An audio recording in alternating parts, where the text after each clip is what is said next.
नमस्कार। Retail investors, foreign institutional investors that is FIIs, इन शब्दों को हम कई बार सुनते हैं। तो आज हम इन शब्दों का मीनिंग समझेंगे और स्टॉक मार्केट में जो अलग अलग टाइप्स के इन्वेस्टर्स होते हैं उनके बारे में बात करेंगे।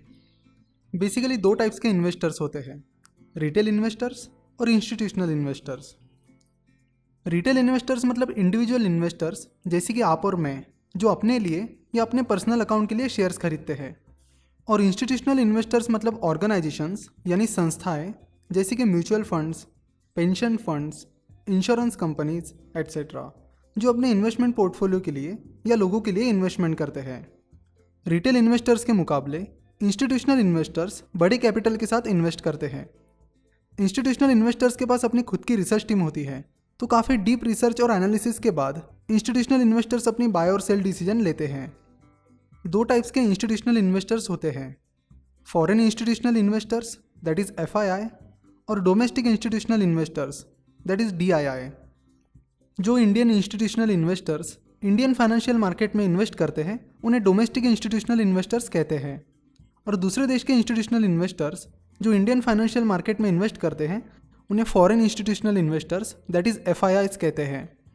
इंडिया एक इमर्जिंग मार्केट है, इसलिए FIIs इंडिया में इन्वेस्ट करना पसंद करते हैं। हम कई बार सुनते हैं कि FIIs ने जमकर बिक्री करने की वजह से स्टॉक मार्केट में गिरावट दिखने मिली, या FIIs ने जमकर खरीदारी करने की वजह से स्टॉक मार्केट में तेज़ी दिखने मिली। FIIs बहुत बड़े बड़े कैपिटल के साथ इन्वेस्ट करते हैं, इसीलिए उनकी बाइंग और सेलिंग का इंडियन फाइनेंशियल मार्केट पर काफ़ी असर पड़ता है। इसीलिए ट्रेडर्स FIIs की एक्टिविटी पर काफ़ी ध्यान देते हैं। FIIs को इंडियन फाइनेंशियल मार्केट में इन्वेस्ट करने के लिए सेबी, जो कि इंडिया की कैपिटल मार्केट रेगुलेटर है, उसके साथ रजिस्टर होना होता है। और अगर किसी फॉरेन इंडिविजुअल या फर्म को इंडियन फाइनेंशियल मार्केट में इन्वेस्ट करना है तो उसे FII के साथ एज अ सब अकाउंट रजिस्टर होना होगा। उसके बाद FII उस इंडिविजुअल की ओर से इंडियन स्टॉक मार्केट में इन्वेस्ट करेंगे। FIIs के साथ सब अकाउंट रजिस्टर करने के लिए उस इंडिविजुअल इन्वेस्टर का नेटवर्थ $50 मिलियन के ऊपर होना चाहिए, यानी करीब 320 से 330 करोड़ के ऊपर होना चाहिए। इस रूल की वजह से जिन इंडिविजुअल इन्वेस्टर्स का नेटवर्थ $50 मिलियन से कम था, इंडियन फाइनेंशियल मार्केट में इन्वेस्ट नहीं कर पाते थे। तो इंडियन गवर्नमेंट ने 2012 में QFI यानी क्वालिफाइड फॉरेन इन्वेस्टर्स का कॉन्सेप्ट लाया। QFI में इन्वेस्टर्स जिनका नेटवर्थ $50 मिलियन से कम है वो भी FIIs के साथ सब अकाउंट रजिस्टर किए बिना इंडियन फाइनेंशियल मार्केट में इन्वेस्ट कर सकते हैं। लेकिन QFIs के लिए भी कुछ टर्म्स एंड कंडीशंस है। QFI के जरिए सिर्फ उन्हीं कंट्रीज़ के लोग इंडियन फाइनेंशियल मार्केट में इन्वेस्ट कर सकते हैं जो FATF that is financial action task force ने निर्धारित किए हुए एंटी मनी लॉन्ड्रिंग और एंटी टेररिस्ट फाइनेंसिंग गाइडलाइंस का पालन करती है। तो अगर कोई कंट्री FATF ने डिफाइन किए हुए इन गाइडलाइंस को फॉलो नहीं करती है तो उस कंट्री के लोग QFI रूट के जरिए इंडियन फाइनेंशियल मार्केट में इन्वेस्ट नहीं कर सकते। QFIs को इंडियन स्टॉक मार्केट में इन्वेस्ट करने के लिए किसी इंडियन डिपॉजिटरी पार्टिसिपेंट के साथ डीमैट और ट्रेडिंग अकाउंट खोलना कंपलसरी है।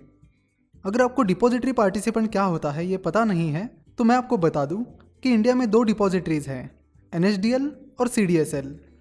आप जो भी शेयर्स खरीदते हो वो शेयर्स इन डिपॉजिटरीज में इलेक्ट्रॉनिक फॉर्म में स्टोर हो जाते हैं, लेकिन आप डायरेक्टली डिपॉजिटरीज के साथ डीमैट अकाउंट नहीं खोल सकते। उसके लिए आपको डिपॉजिटरी पार्टिसिपेंट के पास जाना होगा जो डिपॉजिटरीज के एजेंट्स होते हैं।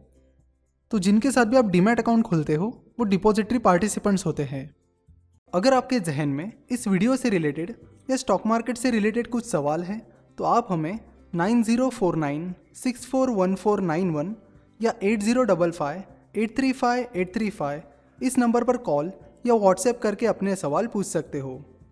अगर आपको ये वीडियो पसंद आया है तो ज़रूर हमारे चैनल को सब्सक्राइब करिए और इस बेल बटन को भी दबा दीजिए ताकि आप हमारे स्टॉक मार्केट के लेक्चर्स रेगुलरली देख सको और कोई भी लेक्चर या अपडेट मिस ना हो। स्टॉक मार्केट के बारे में और जानकारी के लिए आप हमारी वेबसाइट finnovations.com विजिट कर सकते हो। साथ ही आप हमें फेसबुक और ट्विटर पर भी फॉलो कर सकते हो।